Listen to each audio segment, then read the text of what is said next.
Yo everyone, this is the second time I record this. I hope this is the good one. Yeah, and the last one was like a 30 minutes video. Yeah, very funny. I'm gonna try to short that this time.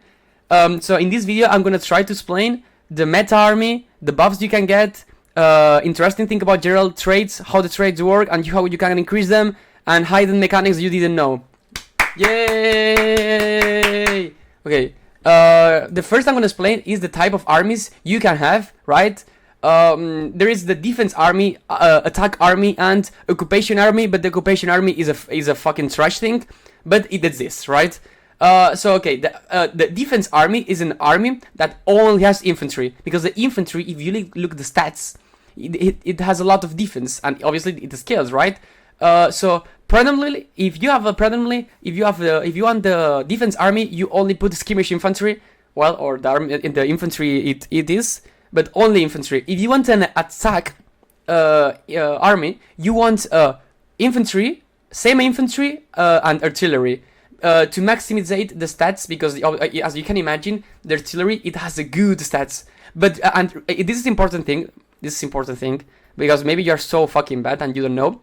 You can't have more artillery than infantry, because you can have it because your army is not gonna work. So, I mean, it's not only artillery; it's artillery and cavalry. But as I'm gonna say it, you don't want cavalry. You're only gonna have it at the early game, but eventually you have to remove it and do a real army. Because yeah, the third army that it technically exists is the occupation army, and that occupation army is same infantry as cavalry, and technically this works, or technically right, because it gives you 30 battle occupation. Every battle, if you don't put any type of shit, because there's things that takes like battle occupation, every time you win someone, you usually get 25% of that territory. With that, you increase it to 33%. Like 30, sorry. Even that is a fucking trash, because you're not maxing your stats. Usually you don't want cavalry, only at the first of the game, because it's more army, and it's fine to have more army always, but eventually you remove it to have defense or attack, because that's the only meta, right? This is important. In the navy, it happens a bit the same, but not at all, but it's kind of the same, right? So, with the navy, if you want an army to convoy raid at the first stage of the game, you want only frigates, monitors, or whatever. But at the late game, right, these two things are specialized to convoy raid submarines. They are done to like convoy raid, super good, and the carriers, they are more to block and a bit of escort, but that doesn't care. Obviously, they have crazy stats. They are super good at stats, so they are actually good. They are not bad. But if you want a fight navy, you don't want this. You want to do same like light ships than capital ships, because the battleships, they are fucking OP. They are fucking OP, literally. Like, you want always have the same escort ships than capital ships. That is super good. Obviously, the carriers, you can argue that they have like better offense, but the reality is they're super expensive. Like, I know that they are that, but it's super expensive. This is not like is not like realistic. Have like same light ships than this. You can have maybe a bit of them, but you have to understand the iron planes. They're super expensive. It's not worth it, right? You could do more capital ships and light ships of doing carriers. Carriers are used if you want like a tiny army to blockade, because at the late game everyone commerce a lot and it's kinda hard to blockade. So yeah, there you can go. But usually if you want to fight, you want same light ships than capital ships. If you want to blockade, light ships and submarines or carriers, whatever, you saw them, right? But there is an important thing, okay, between torpedo boats and destroyers, because destroyers and torpedo boats, torpedoes give 40 defense, 30 defense, and destroyers 30 defense, 40 defense. Where you want one of them? You're gonna ask. Okay, depending of your playstyle, you can choose, or it's better destroyers or torpedo boats. If you go torpedo boats, it's because you want to attack, and you say, okay, how I can attack? Okay, when you do enable things, enable problems, you how is this? You get points, right? Like when you start the battle, you get points, and the first who reaches 100 points starts a battle. So if you want to fight, you want to attack always, because if you go the torpedo boats, you want always to attack. So you usually, when you go torpedo boats, you need to max the points you get to attack them. So you are gonna go always, if you go torpedo, this interception, because you get more points, so you start the battle always.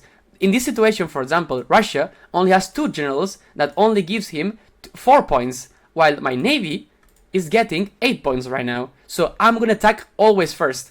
Maybe he's gonna attack second, but the first battle is always the most important, because it's the battle that takes more navy, always. So I'm gonna attack first. This is the situation that I always want torpedo. If I'm gonna attack, if I always but after that, imagine I have anyone fighting me. Okay, anyone is gonna fight me. If anyone fights me, imagine I'm alone here. Like I have to do something with the navy, because this is worthless. This is not doing anything. You need to blockade, and the how this works is of the navy I have, he took a part of it, and he uses that to blockade. You have to check if this navy that is using right now, it's enough to blockade the Prussia in this case. In this situation, I'm 100 blockading Prussia, so it's not necessary to blockade even more. This is useless, because even I put more navy, because if you see now it's 2000. This is irrelevant, because the reality is I'm blockading. So maybe I can go, for example, this raiding convoys. Obviously there is trades here, but I'm gonna talk about them later, because this is another part of this video. But that's important thing, that you need to max at the end the stats, not the stats, but the things that your navy is doing. Imagine there is no enemy navy here. You have to usually do this, like 2 people, if someone attacks you, so you have points, you have 4 points, so it's fine. And you have enough people to blockade them with only 1, and you have another convoy raiding. So this is the perfect navy, perfect situation of navy. With the army, right, the normal army, you have also like different orders. There's a lot of orders, right? This is all the orders. Usually, imagine you don't have pillage, you usually have 3-2. Advance, defense, that give you 5 points, and 10% of offense and defense, and that give you 10% of defense. The way you can get this, you can check them, but usually it's for trades. If you are reckless, you can get this. If you are cruel, Pillaje and Warthrough, you can get Pillaje. That, by the way, Pillaje is super good. It's one of the best ones. It's super good. There's also caution advance that is actually decent. Also heavy barrier. I'm not gonna say all of them. You need cautious, heavy barrier. You need a special quantity of things, and technology. Rapid. You need to have a lot of cavalry. Shit thing. This, I mean, you can see. You need tanks for this. Adamantium defense. You need a trade. Counter. You need a special type of. You need a special army. A counter charge. Special army. Last stand. You need a trade. The lion tactics. You need a trade and a special army. Say always the same.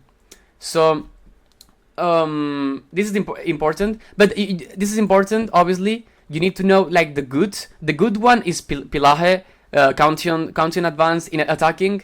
Obviously, heavy advance is algo decent, but usually you want the Pillaje. Pillaje is like top one, because it gives you 20% moral damage. It only reduces 1 point of attack, so it's good. 100 devastation to kill more people in his country. 30% kill rate, it's super decent. If you see this, you can argue that the 50 of offense is good, and I can agree, because the offense is actually pretty decent. But the thing is, you get 2 points, so it's I don't get it. This is I don't like the casual staking. I think you never want to die.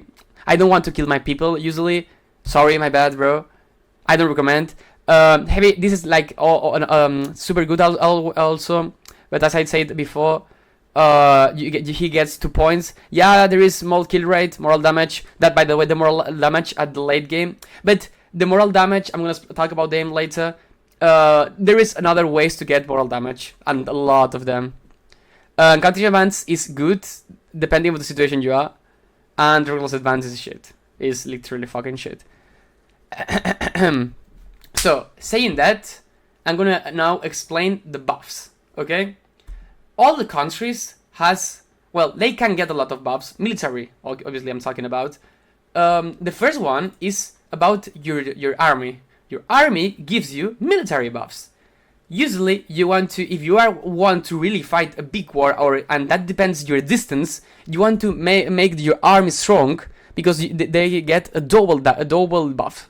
So France has a special army that give them 15 of offense, but if now I have like strong, is 30% because it's double. But usually all the countries like rest France, they have this 10% offense defense. But if you get, as I said, generals, because the generals, remember, that gives you look, the generals gives you like more power to the political party they are. If you see, if I'm gonna like promote this guy, it gives you a 3% more political strength every time more on 20% is the maximum. So you want to min-max that. You want 20% of armored forces in the war to max. So this is the first way to get more stats. Another thing you can get for more stats, this is the army. It's not army, sorry. Is the companies. All of the countries have this company, 5% offense defense, and this that gives you combat benefits. That this combat benefits is 50% of attack offense and moral damage, moral recovery. I'm gonna talk about recovery later. And yeah, and quality of life. This is for another video. Another thing that is important, and maybe you don't know, probably you don't know, is about the unit level, the level of the army, right? Because your army, every single edifice of your army has an experience. The experience you can farm the experience anyway. All you can do to get more experience army is just wait. You can get also professional army, because professional army, if you see, it gives you 100% experience gain for armies. This is only for this. If you see, there is all the different one doesn't give you, and even peasant levies removes you 25. So literally with peasant you can't get your army experience. So this is bullshit. The peasant levies. But this you say, oh no, but maybe it's not good. Okay, this these units, when they are at the maximum, they are so crazy good. They have 20% of attack, defense, moral recovery, 10% kill rate. It's crazy the good they are. So you always want to max the unit veterancy level, and this is super important, because maybe you are fucking autistic and you say, oh look, I have a good army, blah blah. But sometimes, because this is oh yeah, I didn't say that, but when you increase like the unity level, imagine right now I have a skirmish infantry, right? Right now I have a skirmish infantry, you can say, oh, I'm gonna like advance skirmish infantry and my army is veterancy. No, when you like pass to the next level, like to skirmish to trench infantry, they go his experience goes to 0. So you don't get that stats. You remove all the stats. So this is important, because maybe sometimes it's not worth to go trench infantry, because your infantry right now is much better for the veterancy you have. You have to go trench infantry like when you can, and so you get the level, and when they are all to the max level, there they are OP. But sometimes it's not worth. You have to check that. Maybe you say, all my infantry is at the maximum level, they get a lot of stats, and it's not worth to go trench. Same with mobile artillery, because yeah, it gives you a lot of stats, but this is fucking crazy. The buffs it gives you at the maximum level. Okay, so this is one of this is good. This is important.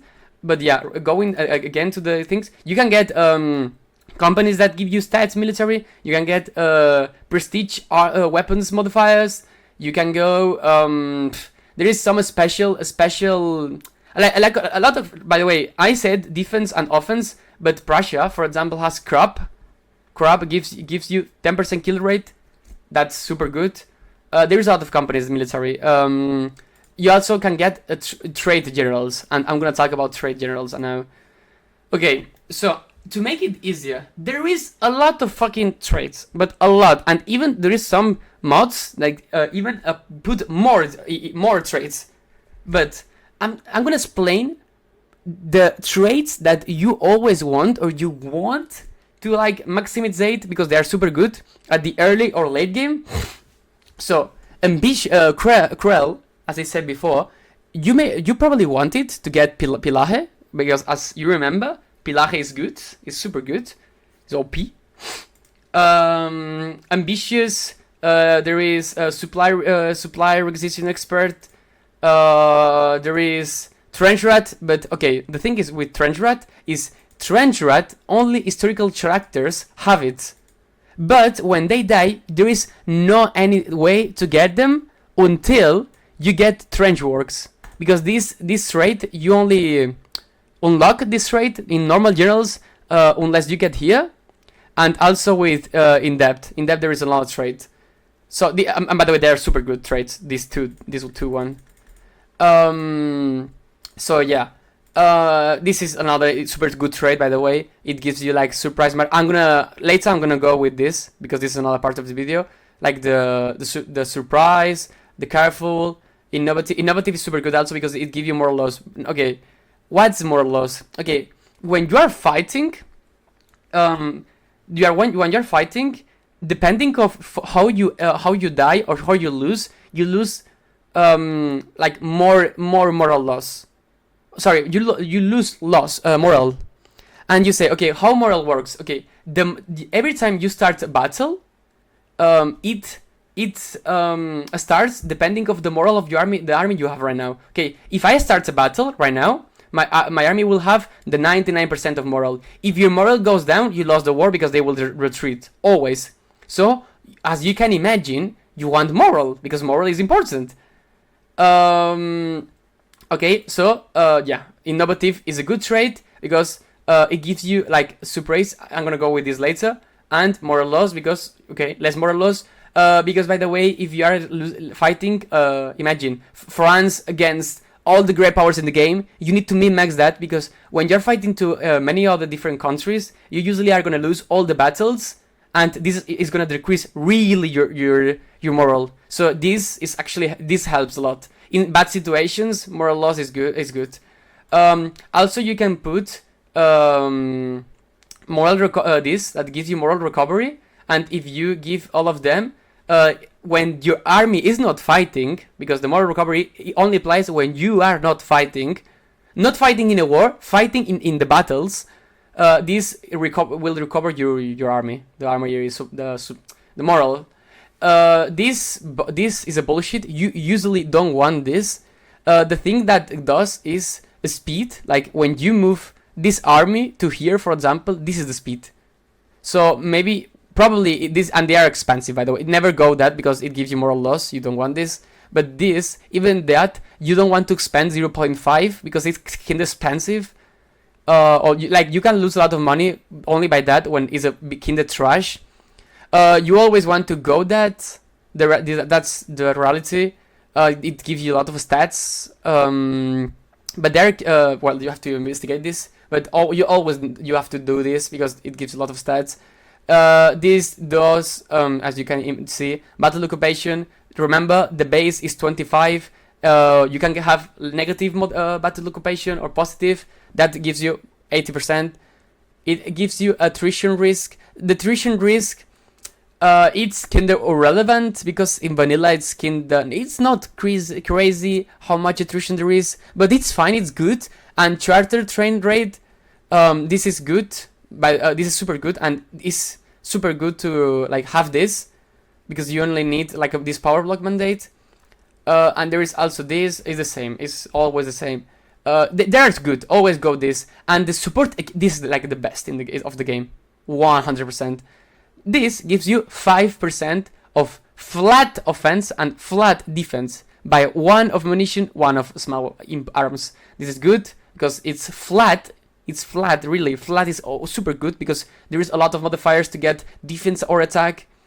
This is one of the best things of the game. 20 flat offense, 50% kill rate, but less recovery rate. Yeah, doesn't care. This is super crazy. It's super cheap, by the way. Super cheap, super good, crazily good. And by the way, when you investigate this and you start a battle to someone, imagine Prussia, with the third person you fight after you get that technology, he gets a less 2% of quality of life, no, less 2%, no, less 5%, and plus 50 of mortality, something like that, to one of his provinces. Usually is the province you have frontier. In this case, is Rhineland. And this is one of the best ways to like do a lot of moral damage. Is this the flame works? That it gives you 10% moral damage and 50% offense, 50 of devastation. It's super good. 1% oil, 1 of oil. This is a skin expensive, maybe depending on the country you are, but it's worth in the armies. Usually, like as I said, you go out of this tree because they give you a lot of stats. Okay. After there is the recovery rate. You always want to have the max recovery rate because as he says, it says the percentage of casualties a military unit that takes that survive in cases by becoming dependents can be increased by. Okay, so how this works in a battle, you have dead people and wounded people, right? You have where's the okay here. So you have wounded people. Okay, the wounded people will recover faster because these people, they are dependents now. So these people is anymore a worker. This is not active people. This is like these people that doesn't work. This is dependent. No, they are dependents, but they're spared. No, these people won't work and will disappear. Well, but if you have more recovery rate, they will recover because like they're wounded. No, so they recover and they become again people that they can work and they can go to the army again. So you get again and you go to army. Let's go. Nice. So yeah, the recovery rate is good because in this, imagine you're fighting many people. You need to really max the stats. You need to like have a lot of army because you are gonna bump. Like you need to do long wars. So this is thing. Usually when everyone has this, usually the wars are long. Because they recover a lot, they have a lot of stats, as you see. The battles are every battle is super important. Blah blah blah blah blah blah. Okay, talking about another thing, is the terrains. Okay, terrains. Wait, I'm gonna find. I don't find anyone. Okay, there is some traits that they are better in flat terrain or defense tree, forests. Blah blah blah blah blah blah. There is a lot of like in places, right? So the way you can see it is you can see them. You just can't see. I mean, you can say here is a forest. You can know it, but the only way to say this is a forest is going to this way of game. You need to go to the debug mode. Debug mode is the place that you can see like how the game works. And if you see here, it's a state ID 405 country province and if you see terrain here, you can see the terrain. Here you can see farmland, wet, timberlands, blah blah blah blah. And here, for example, this is a plain. Where I'm fighting here in Prussia is and if you see this plain, here is the plain. You can see this is a plain always. But if you want to know, like imagine in the book. Like imagine, oh, I'm Russia, but I don't know if the frontier with Austria is plain. And as you see, yes, it's a plain. Obviously, if you conquer this is mountains, but you can conquer Galicia because it's plain. It's fully plain. So yeah, this is an important thing that you need to know. Like go to the bug mode and check if the frontiers you have your enemy is a plain or is a mountain. Because for example, in the frontier Prussia is forest. Usually it's forest, plain, farmland, plain. Like this is plain, this is forest. This is important because maybe people say, "Oh no, this is a mountain, so I'm gonna put the mountain." No, This is a fucking forest. You want the forest buff, right? So yeah, this is important to know. So you're welcome. And yeah, the last thing I'm gonna explain is like, okay, I said like this: surprise maneuver chance. Okay, how this works is like that. So you have this is all the buffs you can get. This is mood. If I no, is what I don't remember the name. It doesn't care. So yeah, let me like take this. Okay, so all your army can have these traits. If you attack or defend, this is exclusive of attack. This exclusive attack. This exclusive defense. Exclusive defense. Okay, you understand it, right? Perfect. The thing is,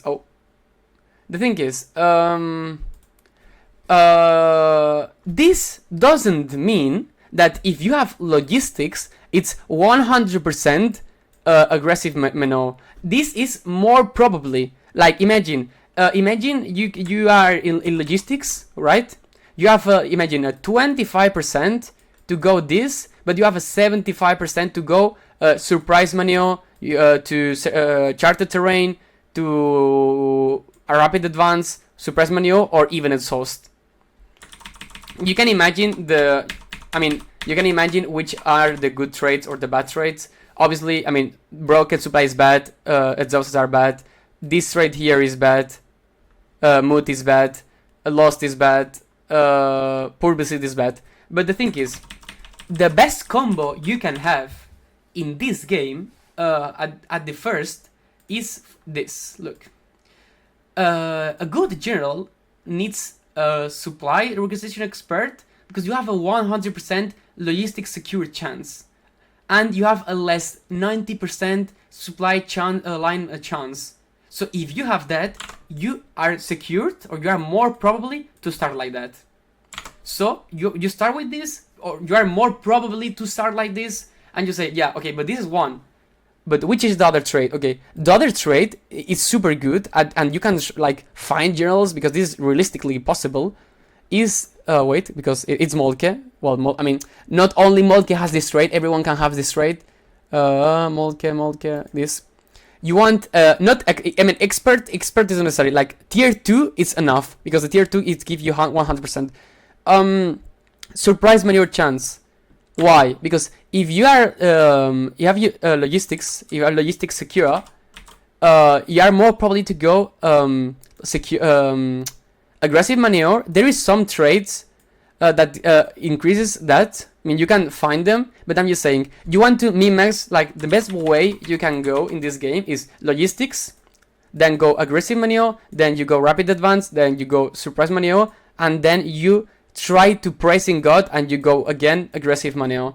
This is like the best thing you can believe, and like not believe. If you praise, this can happens. But the thing is, imagine you start a battle, like big battle, like 300 people against 300 people.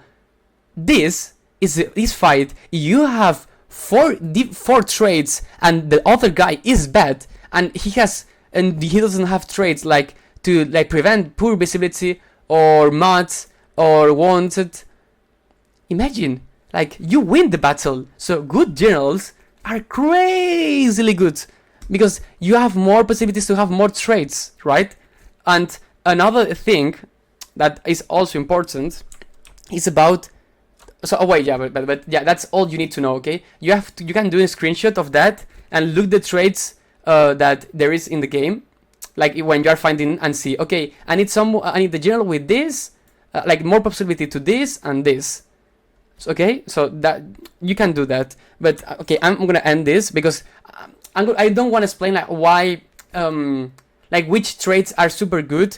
I think with this photo you don't need my opinion, not my opinion, but you don't need to me say you which traits are good because here you can say, here you can see that. This is the best way. This is the best way to go. Logistics, aggressive maneuver, rapid advance. With dog, it's obviously like you can see that charted terrain, docking, surprise maneuver. That this is like one of super good ways. Or good facility, because good facility it gives you 25% of defense and recovery. So yeah, I think you should see that. But yeah, you can do screenshot of that. Okay, another thing I want to talk is about the general's age. Okay, a general can't appear to, well, not realistically, usually you can get a general from 25 years old to 50. Okay, this is the maximum you can get. But usually the generals, I mean, there's generals like with 18 years old, and they usually die at 75. So the medium age it's 37 dot 5. This is the half age. The thing is, you want always young generals, because imagine in your brain, sorry, that there is like a line. In that line is like the experience of the generals. There is 0 and 8 here. Usually the generals start with 4 levels of experience, okay, and every 7.5 years they get like one more point, so they get 5.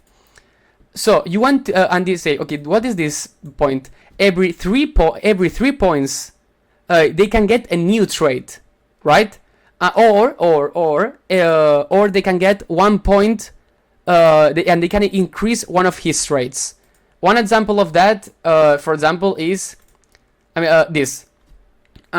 If he has it happens 7.5 years, there is maybe this increases, or he waits 2 more more years and he gets another point. Yeah, but as I said, you have to see the how much years he has. You usually want people less than 37 years old. I mean, this guy is normal, this is not bad. But if you see, okay, this guy 39 years old, this is kinda old, so I don't want him. This is 36, hey, it's younger, but he has bad traits, I don't want him. This is like the way you have to choose your generals. You have to see, this guy is potentially good. He's mid, like in age. Hey, but he has good stats. He has Pillar here, he has Accrual, he has Offense Planner. So I'm gonna take him. So maybe if he gets experience, because yeah, I didn't say that because there's many fucking information in the game. But these generals that they are here, they get, imagine, half of experience that they will have if they are like taken, like this guy. Man, this guy takes the double of experience that a guy from here, right? And all the generals, okay, imagine they get like 1 point of experience. Sorry, imagine they get 1 point of experience every week, okay? This guy will get 0.005. But, and you say, okay, but how I can train them to get them more experience? If they are in the frontier and they're doing nothing they are just in the frontier, they get more experience, 25% more. So imagine you start a battle, I don't know, with fucking Algerian people. You put your general here, and he just wait. I mean, he defends. He doesn't even attack. He just defend. He will get 25% more forever. I mean, and he gets more stats, and you will get the 8 points. So you are gonna max these stats. And I'm gonna talk about another thing right now, important about the points. But yeah, and yeah, if you're in the frontier all the time, he's gonna get 1 point every 5.5 years, 2 less years. So you can max generals, and you say, okay, but give me another reason to max generals. Okay, when you lose a battle, I'm gonna pause. When you lose a battle, you're gonna see that your general says, oh, I lost, so I'm gonna leave. Okay, look. Well, not the charted terrain. Wait, okay, this is controlled retreat. Okay, you can retreat control or panic. Oh yeah, and he can like persuade or doing bad persuade. Okay, so the thing is, the generals that they are not experienced, because no experienced generals, they are 4. Okay, this is like the starting pack. There is, and you say, but why 4 and not 0? Because there is like some historical characters that they are 18 years old that they start here, okay? 0 or 1 or 2. But usually you start with 4, okay? Let's take this. The thing is, when you are a experienced general, that experienced general is a 5 years points. I mean, I don't know, it's 5.1 or it's 6, sorry, but in the game says more than 5, okay? It says more than 5. I'm gonna say that, you can understand it how you think it is, but it's more than 5, maybe it's 5.1 or is 6. But you need a general with like a time. I mean, he needs a time, actually. You need to have at least 1 point or maybe a 2. So, and you say why? Because if a general if you don't have experience, a general no experience, he will retreat when his army left is 30% of the start. But an experienced, like this fucking god man, this experienced guy, he will retreat at the 10%. Well, he can retreat at the 10% of his army left. So experience people is super, and by the way, he will always retreat controlled. I mean, there is a small possibility he doesn't retreat like that, but this usually the controlled, and controlled is super good because he has recovery rate, and we talked about before. Because the panic retreat, it gives you a lot of debuffs. Literally, he kills your army. And as I said, if you're fighting a hard war that you win and lose, the guy who like has better generals, better stats, better army wins because he is maximizing all of this. I say it. So yeah, you want experienced generals not only for the stats or the like the good traits he has, because always he will retreat in controlled. So yeah, I think this is everything I have to say. I mean, I mean, there's some things like some tiny things I can like explain, but I don't want to do this video so much longer because this is a 36 minutes video. I don't want to take more of your time. Thank you for your time. And my voice is super dead. Thank you.